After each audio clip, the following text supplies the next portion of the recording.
Hi and welcome to Photo IQ. I'm your instructor Gus Cantivero, and in this unit of portraiture we're going to be talking about working with available light and catch lights.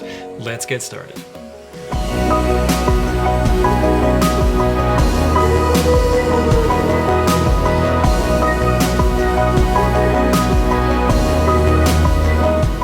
To non-photographers, light is light. If there's light, it's bright. If there's no light, it's dark. That isn't really true when it comes to photography and using light to communicate something or create an effect. You may decide to have a moody tone to your images, have a low saturation, have a high key environment like this, where the light is direct on the subject, unfiltered through a clear sky. That is referred to as the quality of light. Whether the light is filtered, meaning it's passing through something, either clouds or through diffused glass, where you could have a paint on the glass that you'll often see in industrial zones. They'll spray white paint on the glass to diffuse it and make it very soft, but it's also done for privacy in those situations. The side benefit for photographers is that it creates a really beautiful soft light source on your subject, and that's often why you'll find photography studios in formerly industrial districts and cities. We're going to run through some different light qualities that you should be on the lookout for when you're out taking photos of portraiture in particular. In this example, we're looking at not exactly one of my best photos because I don't usually take photos in direct sunlight, but this is a photo from probably 10 years ago that I shot that is a perfect example of shooting in direct sunlight. Shooting in direct sunlight is really hard on models' eyes, and that's why I'm working here with a professional model who is kind of able to deal with it. It's not ideal because most people really can't resist squinting or shielding their eyes from direct light. If you have a portrait subject with blue eyes, then they are going to be even less resistant to bright light unless they're really disciplined to deal with it. You'll notice that the benefits of working in direct light are that there are strong outlines, there's deep color saturation, there's rich separation between the subject and the background. The hard lines create an easy definition between her arm and the background. There isn't much muddiness in the image. The negative side effect of working in direct sunlight, beside the aforementioned harshness on the eyes, is that it creates these really hard underbrow raccoon eyes, deep shadows where you can't see the eyes. And working with portraiture, seeing the eyes and the facial expression is really important. But what you're able to accomplish here is a good geometry with the eyes, with the face, because it creates hard lines around the jaw. So if you're trying to create something with good, strong definition, with a strong expression and good outlining of features, working with hard direct light is actually a positive.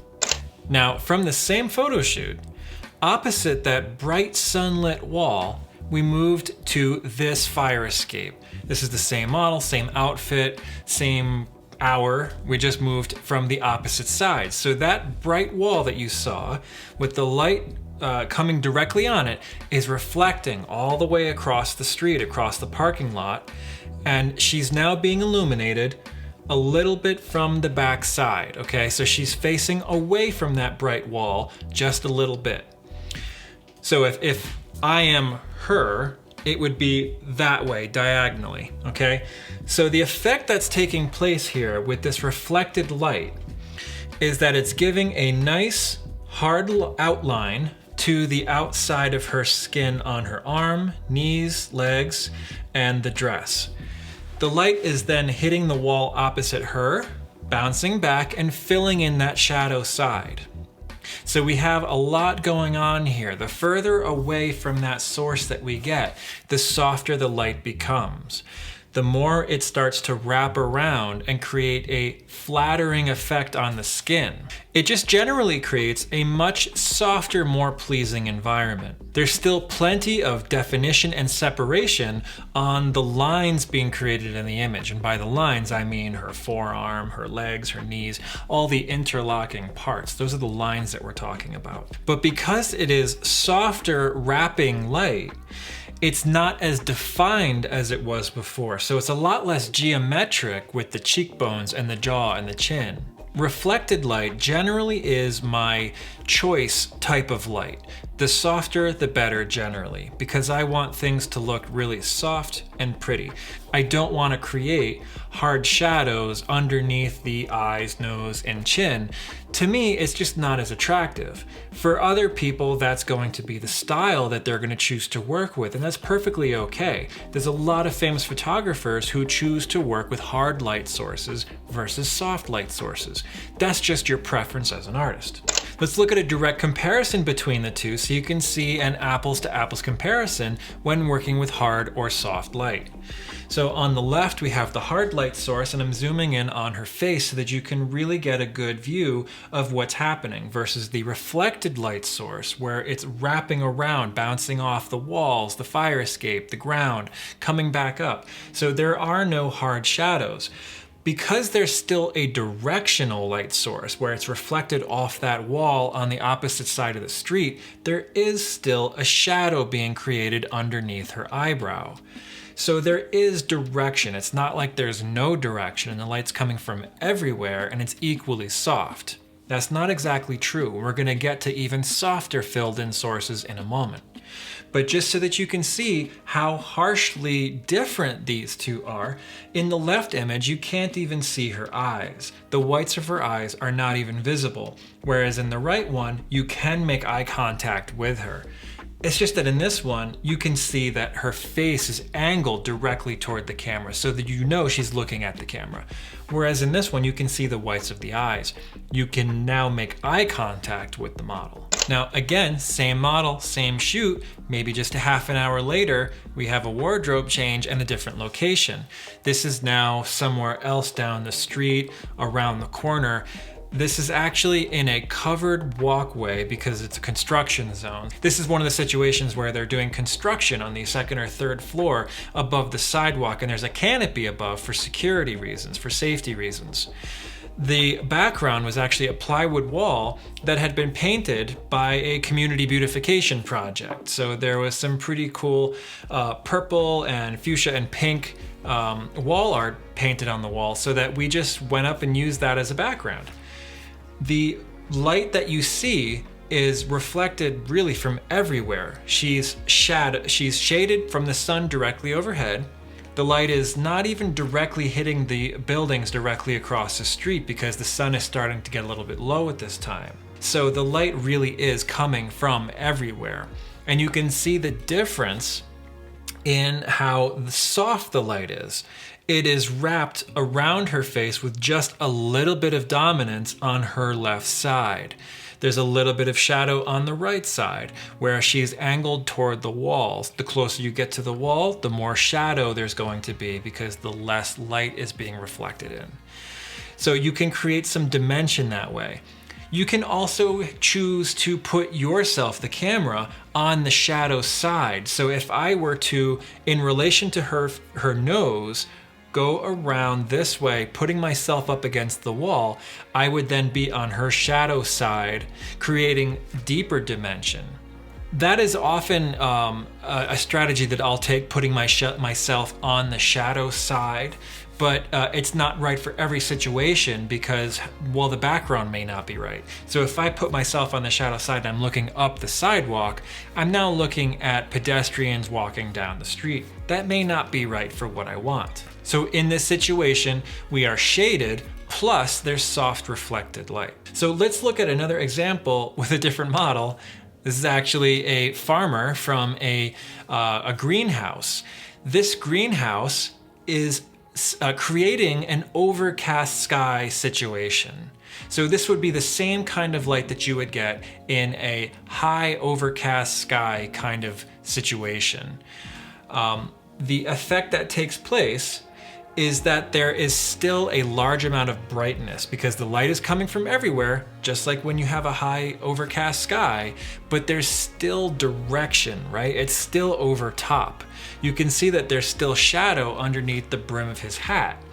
So there's still direction, there's still shadow underneath his chin, under his arms, right? That's still going to happen, but it's very soft shadow. It's very diffuse shadow. It's not a hard shadow like we saw in the first image. An overcast sky is still going to have a bright luminance, a bright quality of light, but it's going to create very flattering looks for wrinkles or lines or creases in the face. So if you are working with an older subject or someone who might be a little bit self-conscious about wrinkles or things like that, then go ahead and face them toward the light.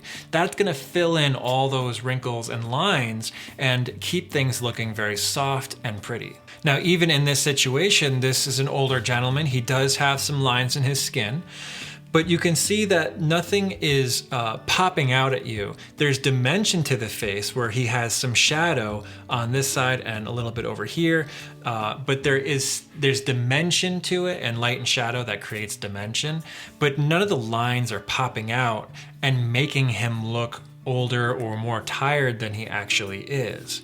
That's an effect that you'll see sometimes when someone is trying to highlight someone who's had maybe a life of hard labor. You've probably seen images like that where it's someone who's maybe a fisherman and they have hard, deep creases in their face from the ocean air, and often they'll take that approach to make it more dramatic than it is in real life.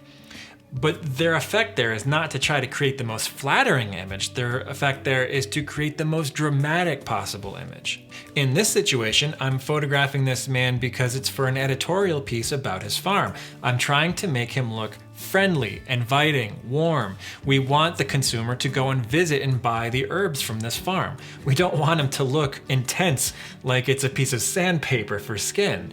We want him to look friendly. So in that situation, I chose to make the most flattering possible portrait that I could. An overcast sky is still going to create a lot of brightness, luminance.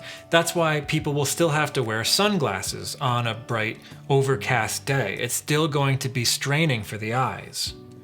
So you want to try to be mindful of your subject's tolerance for how much brightness they can handle. Tell them to relax their eyes, close their eyes for a moment, and then to rest their eyes. Then when you're ready to take the photo, say, okay, open and smile. And then they'll open their eyes and smile, and they'll only need to keep their eyes open for a moment, and it won't be as stressful. Now, moving inside, we're gonna talk about window light. Windows come in all sizes. In a lot of houses, you're going to have very small windows, but in certain types of architecture, like mid-century modern homes, you're going to have large bay or picture windows that can be great sources of light for photo subjects. In this situation, this is an art studio that has a very large bay window to the camera left. Now that window is raised off the ground about 2 feet, but it's about 5.5 feet tall by about 6 feet wide. So it creates a great source of light. It's also opposite, it's on the shadow side of the setting sun. So in the afternoon, in the summertime here around say 4 o'clock in the afternoon, the sun is actually going across the top of this building, hitting the homes on the opposite side of the street, reflecting and coming back in through the window, creating a really flattering, soft source of light that's very large. Now, because it's a singular source of light that's limited in size, it's not outdoors where the light is reflecting off every surface that we see. There's still going to be creating dimension. There's no warm color to the light. It's actually a very neutral tone, so all colors are going to remain neutral and true to life. But the light is still coming in from the side, creating that very romantic kind of feel in that sunset low angle. The shadows are going to be a little bit darker in this situation versus being outside where, again, the reflection is going to come from everywhere, so the shadows are going to fill in. Unless you're in direct sun, as we talked about before, in direct sun, the shadows are going to be very dark. But in this situation, the light is reflected across the street and it's bouncing around this white studio. filling in the shadows a little bit, but still creating that side-lit dimension. When talking about dimension in images, I like to refer to what I call the oscillation effect. If you're looking at a wave pattern, there is an up and a down. If we talk about the high points of the wave being brightness and the low points of the wave being darkness, you will have interest in your image by creating layering of that brightness, where it gets light and then dark and then light and then dark, right? So on the left-hand side, we have darkness in the shadow. It gets lighter. Then there's light against the edge, darkness in the shadow. Light on the edge, darkness on the arm. Light on the detail here, darkness on the other side. And then light again on the sofa here. So light, dark, light, dark. That's an oscillation of a wave. I find that when you have good oscillation effect in your images, you're going to have an interesting image with pop and variety and variation. That's a term that I invented, so don't go searching it online. You're not going to find a definition for it. Now, the window light effect can be used to great success, but it depends on your unique situation. It's used here to light the subject directly, but if you look at the next image, it's actually used as a background element to backlight the subject. Coincidentally, the last subject is Melissa Barbieri, and this is her son, Colt Taylor, who is a chef. And I photographed him at his restaurant, the Essex in Connecticut. In this image, this portrait, we're using this window light in a stairwell. So you can see there's actually this shadow line, which is a mullion in the window, used as a detail in the background to give it a little bit of a moody effect. The light is wide enough, just enough, to hit him in the shoulder and wrap around with a contrasty effect. It's not a soft light. We're not going for pretty or beautiful. We're going for a little bit more moody effect. So depending on your specific situation, window light can be used in any number of ways. You can use it for a direct backlight or a rear 3/4 that we're using here. You can use it as a side light, as in the last image, or even a front light if you like. Next, this is unfiltered sunset. It's not exactly unfiltered because the sky is not perfectly blue. You can see that there is a little bit of haze on the horizon. So there is a bit of haze that the sunlight is coming through. There's a little bit of filtration that's softening the light, creating a little bit more of a wraparound, but it's only a little bit. So we can basically call this an unfiltered sunset. The light is a very hard side light, as opposed to that window light that we saw a moment ago, where the light was able to reflect off the white studio, bounce in and fill the shadow side. The light here is not given much to bounce off because we're at the edge of an island and there isn't much for the light to bounce and come back. And the sun passes through the sky, right? Passes through the horizon and it bounces and curves off of the sky atmosphere. So it's actually bouncing and reflecting and illuminating back here and reflecting and coming back a long distance in order to fill in this shadow side. The only thing here to reflect light is the ocean itself. There's nothing else there. Because the light is so low of an angle, it's not even actually hitting this part of the ocean. You can see it's all in shadow.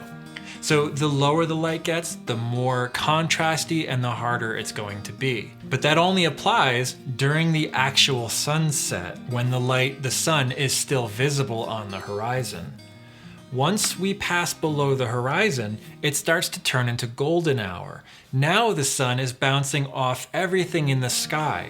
The sun gets a little bit lower and it's now bouncing off the sky, coming back down at us. It's bouncing off all the buildings, the street, everything else around us. Everything gets that golden glow. It's generally accepted that everyone looks good at golden hour. It's hard to take a bad portrait at that time. It's going to be important that you get your settings correct. You're not going to have a long time to work with when the light is just right. So it's good to have a lens, for example, that can open nice and wide. That's going to allow you to keep a faster shutter speed. In this example, we have a 200th of a second at f2.5. You can see the effect that's taking place. We're in an alleyway here, so the shadow side over here is a longer alleyway with tall walls that is preventing any light from getting in there and bouncing back. The light is going down the alley and basically just getting enveloped in there. We are close to the street, so there is a good opening out here with a nice available light source. You can see that the wrapping effect is very flattering on the skin. It has a very, very soft, gradual effect around the cylinder that makes the head.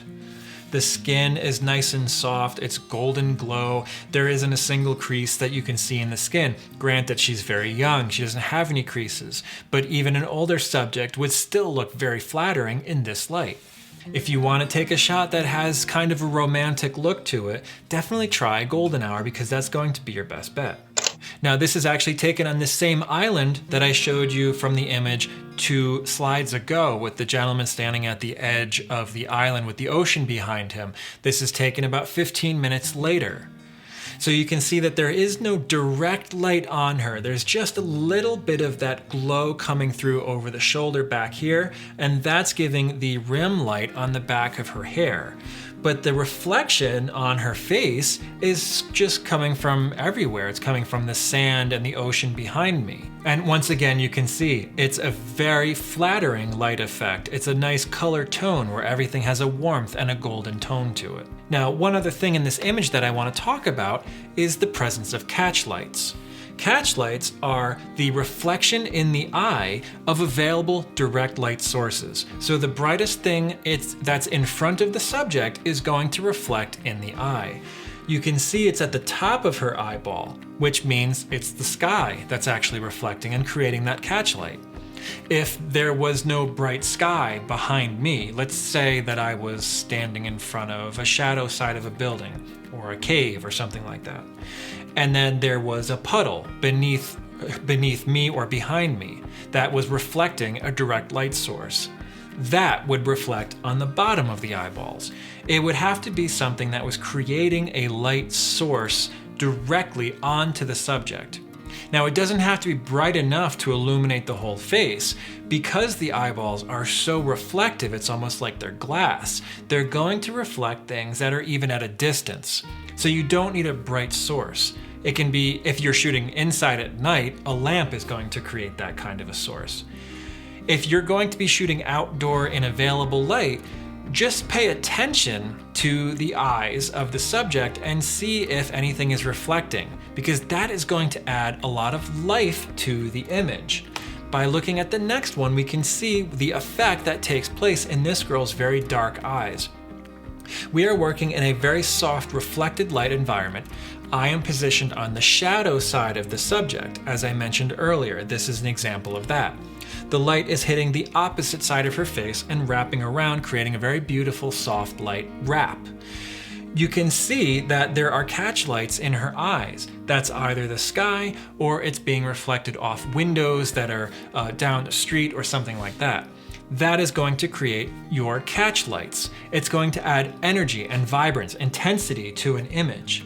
If you have someone with kind of an intense look in their face, but you can't see their eyes, then it's going to look a little bit dull. As soon as you add the reflections, the catch lights in the eyes, all of a sudden now you've made a connection with that subject. Now, likewise, when you have someone who's smiling and bubbly and effervescent, you're going to have the catch lights in the eyes make it sparkle. Now, all of a sudden, it's come to life. She's not just smiling, she's energetic, she's electric. She's coming to life and popping off the screen, popping off that frame.